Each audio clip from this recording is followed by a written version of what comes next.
நீங்கள் 960 பேர் 15,000 ரோமானிய படையினரை எதிர்கொள்ள வேண்டும் என்றால் என்ன செய்வீர்கள்?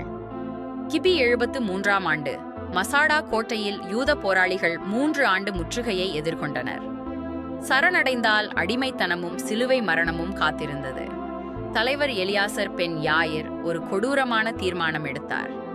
ரோமானியர்களிடம் சரணடைவதை விட கூட்டு தற்கொலை செய்வது மேல் என்று குடும்பங்களை சம்மதிக்க வைத்தார். இரவு முழுவதும் விவாதம் நடந்தது. குழந்தைகளின் அழுகை, பெண்களின் புலம்பல். முடிவில் தேர்ந்தெடுக்கப்பட்ட 10 ஆண்கள் சீட்டு போட்டு ஒருவரை ஒருவர் கொன்றனர்.